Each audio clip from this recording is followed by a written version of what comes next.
ولا قوة إلا بالله العلي العظيم حسبنا الله ونعم الوكيل نعم المولى ونعم النصير أعوذ بالله السميع العليم من الشيطان اللعين الرجيم بسم الله الرحمن الرحيم الحمد لله الذي هدانا لهذا وما كنا لنهتدي لولا أن هدانا الله لقد جاءت رسل ربنا بالحق والصلاة والسلام على النبي الأمي المكي الهاشمي القرشي المدني السيد البهي والسراج المضيء نقطة دائرة الوجود صاحب المقام المحمود وصاحب البقاء والسكينة المدفون بأرض مدينة على عبد المؤيد والمصطفى الأمجد ورسول المصدق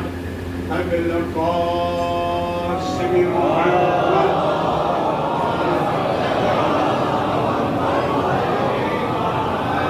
آله الطيبين الطاهرين المعصومين المظلومين الغر الميامين المنتجبين الأكرمين الذين أذهب الله عنهم الرجس وطهرهم تطهيرا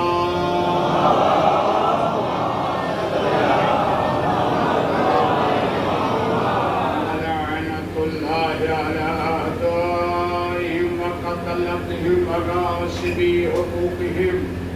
ومنكري فضائلهم أجمعين من الآن إلى قيام يوم الدين أما بعد فقد قال سبحانه تبارك وتعالى في محكم كتابه المبين الفرقان المتين وهو أصدق الصادقين وقوله الحق بسم الله الرحمن الرحيم يا أيها الذين آمنوا استجيبوا لله وللرسول إذا دعاكم لما يحييكم صلوات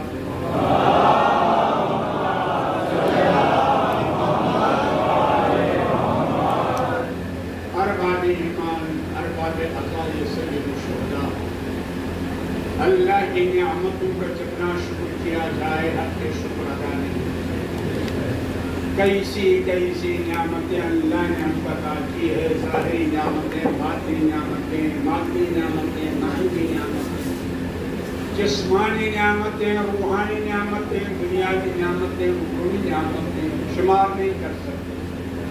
اس میں کوئی شک نہیں عزیزان گرامی اللہ کائنات نے جو ہم کو سب سے بڑی نعمت عطا کی ہے وہ نعمت امامت و نعمت ولایت ہے اور اسی کی تجلی یہ فرش عطا ہے اور عزیزان گرامی مجھ حقیق پر اور زیادہ شکر کرنا واجب ہے بہت شکر کرنا واجب مگر حق کا شکر ادا نہیں ہو سکتا ہے کیوں مجھے اللہ نے ایسی نعمت سے نوازا کیا میں عرض کر سکتا ہوں کتنا فخر کر سکتا ہوں وہ نعمت یہ ہے کہ معصوم کی حدیث ہے من لم یقدر علی زیارتنا ماشاءاللہ الحمدللہ زائرین تیاری کر رہے ہیں اربعین پر جانے کے لیے زیارت سید الشہداء کا کیا مقام ہے زیارت امام حسین کیا منزلت ہے ماشاءاللہ یہاں سے بھی بہت سے لوگ جا رہے ہیں الحمدللہ خدا ان کی زیارت کو قبول فرمائے لیکن معصوم فرماتے ہیں کہ بہرحال جن کو اللہ نے قدرت دی طاقت دی وہ تو ہماری زیارت کو ہماری قبر مبارک پر آ سکتے ہیں کربلا پہنچ سکتے ہیں لیکن جو کربلا نہ جا سکتا ہو جو کربلا نہیں پہنچ سکتا ہو جس میں طاقت قدرت یا مسائل نہیں ہے یا کوئی مسائل ہے تو کیا وہ زیارت حسین سے محروم رہ سکتا ہے؟ نہیں، فرمایا من لم یقدر علی زیارتنا، جو ہماری زیارت تک پہنچنے سے قدرت نہیں رکھتا، طاقت نہیں رکھتا، فَلْيَزُرْ صَالِحِ مَوَالِدِهِ جائے گا۔ جب وہاں کہتا ہے کہ بس وہی سب دیتا ہے، حیات بھی زندگی بھی، تب تو کیا کسی اور کو ہم پکار سکتے ہیں؟ کسی اور سے مانگ سکتے ہیں؟ کیا ہم یہ کہہ سکتے ہیں یا رسول اللہ ہمیں زندگی دے دیجئے؟ کیا ہم کہہ سکتے ہیں یا محمد ہمیں مدد کیجئے؟ توجہ فرمائیے گا۔ تو عزیز گرامی، بات بھی تو یہی ہے جیسے ہم نے کہا یا رسول اللہ، بہرحال بہت سے لوگ سوچنے کا حق سب کو ہے کہ نہیں یہ شرک ہے۔ ارے اس کے بعد کہیں گے یا عیسی ابن مریم، اے عیسی ابن مریم، اس کو یاد کرو ہم نے کیسی کیسی نعمتیں دی، اتنی نعمتیں دی، تم مردوں کو زندہ کرتے ہو، تم اندھوں کو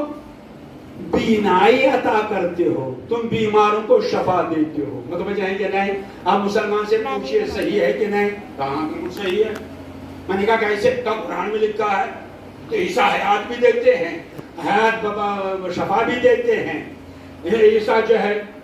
آنکھوں میں روشنی دیتے ہیں۔ تو اس آیت پر اگر یقین ہے تو اگر عیسیٰ حیات دے سکتے ہیں،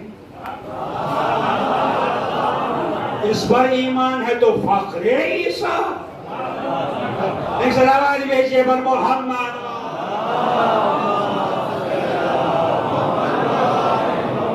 بلندہ صلوات بھیجئے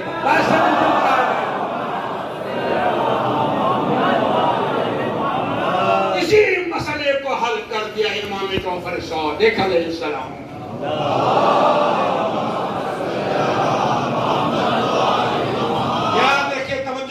یقیناً اللہ کے علاوہ ہم کسی سے مدد نہیں چاہتے،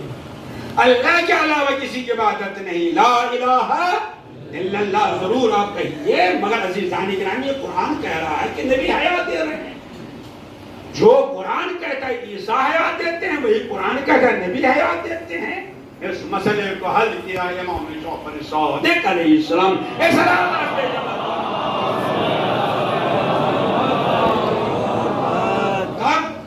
جب امام علیہ السلام نے دسترخوان بچھایا، کیسی کیسی نعمتیں، ظاہری نعمتیں، باطنی نعمتیں، معنوی نعمتیں، مادی نعمتیں، الحمدللہ آتے رہے علماء،